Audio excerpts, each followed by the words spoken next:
Hello dear student, कैसे हैं आप लोग। उम्मीद करता हूँ आप लोग अच्छे होंगे। माई सेल्फ विनय कुमार विन and welcome to my channel chem to by Vinay sir. तो आज हम बात करने वाले हैं क्लास 12th केमिस्ट्री का चैप्टर नंबर 5 कोऑर्डिनेशन कंपाउंड के क्वेश्चन, जिसमें हम लोग डिस्कस करेंगे। सबसे पहला जो क्वेश्चन है क्वेश्चन नंबर 26। ये जो क्वेश्चन है ये 2 मार्क्स में बोर्ड में बन सकता है। अब ये क्वेश्चन क्या है, what is mean by chelate effect, give an example. ठीक है, चिलेट इफेक्ट क्या होता है, देखिए इसका डेफिनेशन क्या होगा। The process in which ligands form ring with central metal ion in a complex called chelating ligands, and this phenomenon is known as chelating effect। ठीक है, चिलेट लिगेंड क्या होता है कि ऐसे लिगेंड्स, जैसे इसमें पॉलीडेंटेड लिगेंड्स आते हैं, डाइडेंटेड ले लीजिए या फिर हेक्साडेंटेड लिगेंड, जो सेंट्रल एटम से एक रिंग फॉर्मेशन करते हैं, क्लोज चेन फॉर्मेशन करते हैं, उस लिगेंड्स को बोलते हैं चिलेटिंग लिगेंड्स।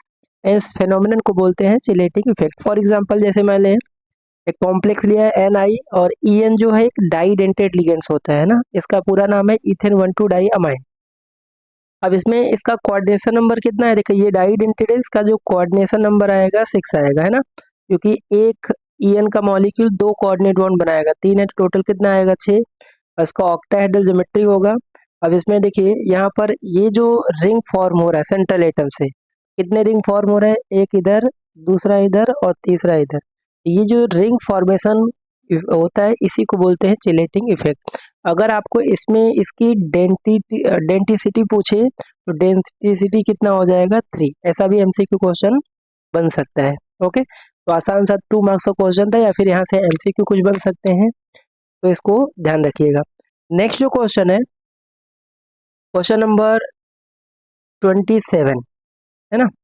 अब ये जो क्वेश्चन है क्या लेगा कि how many ions are produce form complex, आपको एक कॉम्प्लेक्स दिया है। ये जो 4-5 MCQ क्वेश्चन है ये आप PYQ सॉल्व करेंगे तो इससे रिलेटेड बोर्ड में क्वेश्चन आए हुए हैं।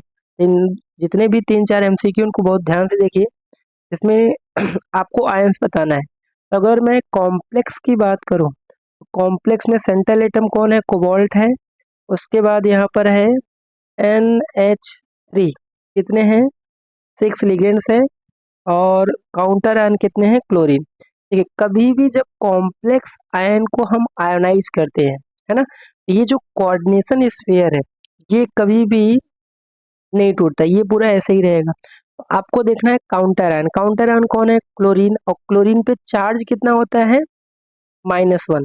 तो दो तो यहाँ से क्लोराइड आयन मिलेंगे आयन, है ना, और जो कॉम्प्लेक्स है वो नहीं टूटने वाला, वो सेम टू सेम वैसा ही रहेगा। अब इसको बैलेंस करने के लिए इसके ऊपर +2 चार्ज। अगर मैं बोलूँ कि भाई इसमें टोटल नंबर ऑफ आयंस कितने हुए, तो आंसर आ जाएगा 3, 2 क्लोराइड का और एक ये कॉम्प्लेक्स आयन जो चार्ज है, इसका आंसर क्या हो जाएगा 3। ओके, तो आई होप क्वेश्चन क्लियर हो गया होगा। चलिए नेक्स्ट बात करते हैं क्वेश्चन नंबर 28। 28 जो क्वेश्चन है वो भी MCQ है। लिखा है amongst the following ion which one has a highest magnetic moment. ठीक है, इसका मैग्नेटिक मोमेंट सबसे ज्यादा है। तो यहाँ पर जो सेंट्रल एटम है उसी का खेल है। सेंट्रल एटम क्रोमियम है और इसके ऊपर चार्ज कितना है, +3, क्योंकि यहाँ पर वाटर जो है न्यूट्रल लिगेंड है जिसका ऑक्सीडेशन स्टेट 3 आएगा। आयरन की अगर बात की जाए तो आयरन के ऊपर जो चार्ज आएगा वो आएगा +2, और जिंक की बात की जाए तो उस पर जो चार्ज आएगा +2। अब अगर इसके इलेक्ट्रॉनिक कॉन्फ़िगरेशन की बात की जाए, है ना, तो क्रोमियम एक्सेप्शनल कॉन्फ़िगरेशन होता है, इसका क्या होगा 3D एंड 4s, एक इलेक्ट्रॉन यहाँ जाएगा और 2 इलेक्ट्रॉन यहाँ से। दैट मीन्स D में कितने इलेक्ट्रॉन आएंगे, 3, ये इसका इलेक्ट्रॉनिक कॉन्फ़िगरेशन हुआ। आयरन की हम बात करें तो 3D में 6 इलेक्ट्रॉन एंड 4s में 0 इलेक्ट्रॉन, ये इसका इलेक्ट्रॉनिक कॉन्फ़िगरेशन हो गया। जिंक की बात करें तो यहाँ से 3D 10 एंड 4s में 0 इलेक्ट्रॉन। तो अगर आप ध्यान से देखो तो इसमें जो अनपेयर्ड इलेक्ट्रॉन है वो है 3, इसमें जो अनपेयर्ड इलेक्ट्रॉन आएगा कितना 4, है ना। डी में 6 इलेक्ट्रॉन है तो पांचों में एक एक इलेक्ट्रॉन, फिर एक पेयर हो जाएगा। और इसमें अगर बात करें तो अनपेयर्ड इलेक्ट्रॉन आएगा 0। तो हाईएस्ट मैग्नेटिक मोमेंट कौन सा होगा आंसर फिर, और मैग्नेटिक मोमेंट निकालने का फॉर्मूला आपको पता होना चाहिए, √NN+2।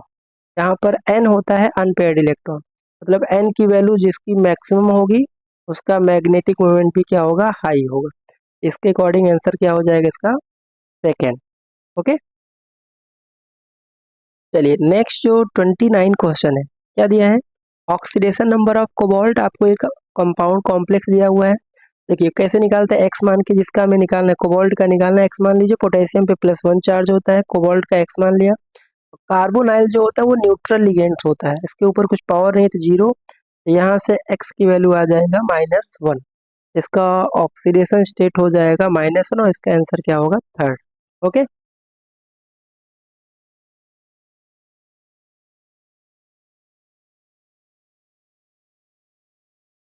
चलिए क्वेश्चन नंबर 30 जो है इसको देखते हैं। 30 जो क्वेश्चन है, among the following most stable complex कौन सा है। तो देखिए ध्यान से आप अगर ऑप्शन को देखेंगे, इसमें जो लिगेंड्स है वो है वाटर, ये एक यूनिडेंटेड लिगेंड होता है। NH3 ये भी एक यूनिडेंटेड लिगेंड है, और ये ऑक्सिलेट है, और ये एक डाईडेंटेड लिगेंड्स का एग्जाम्पल है। और क्लोरीन भी क्या है, यूनिडेंटेड। तो अगर आपको पता भी नहीं है तो इसमें अलग अलग चीज क्या है, डाईडेंटेड लिगेंड। और डाईडेंटेड लिगेंड क्या होते हैं, वो चिलेटिंग इफेक्ट होते हैं, है ना।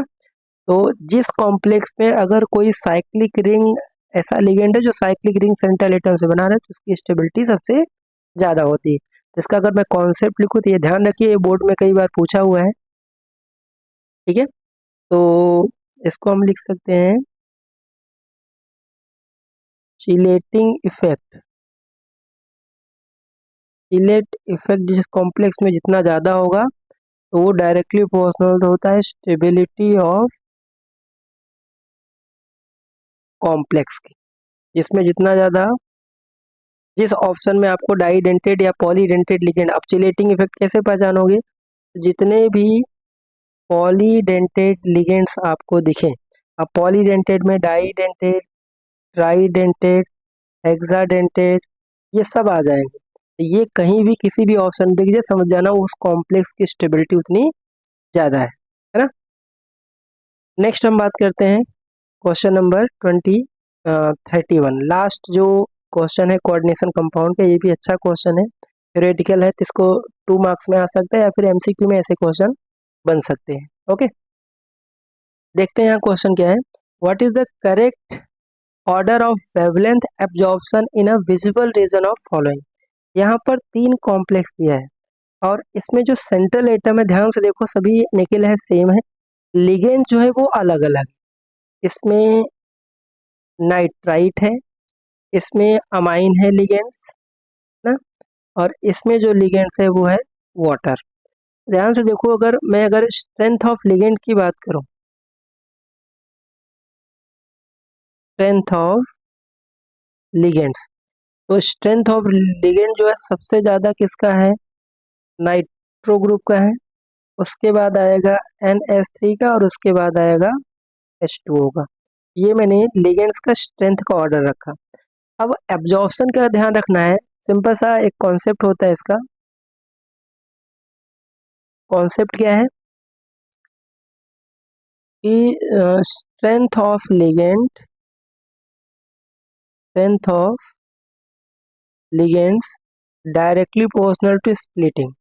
जितना ज़्यादा पावरफुल लिगेंड्स होगा तो उसमें जो स्प्लिटिंग है उतना ज़्यादा होगा, और वो इनवर्सली प्रोपोर्शनल होता है वेवलेंथ एब्जॉर्प्शन के, है ना।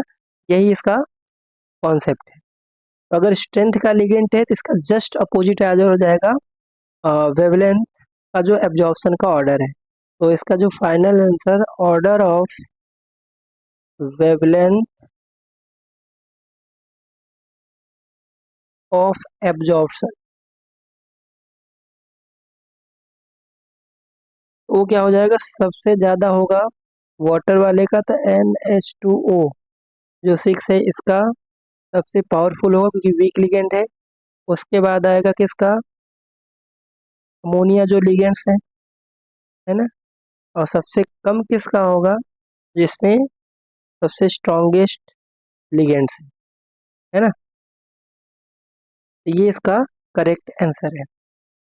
तो आई होप जितना भी मैंने क्वेश्चन डिस्कस किया इम्पॉर्टेंट थे, खासकर ये जो एमसीक्यू वाले पॉइंट है ये बोर्ड में पूछे जाते हैं। इन क्वेश्चन को आप जरूर बना के जाइए। तो ये हमने कोऑर्डिनेशन कंपाउंड के जितने भी एक्सरसाइज इंटेक्स के इम्पॉर्टेंट क्वेश्चन है, कितना उनका वेटेज है, कितने मार्क्स के आते हैं और आपके आने वाले एग्जाम में, बोर्ड एग्जाम में कैसे क्वेश्चन पूछे जाते हैं, वो हमने सब डिस्कस किया। और अभी तक आपने चैनल को सब्सक्राइब नहीं किया तो लाइक करें, शेयर करें, सब्सक्राइब करें।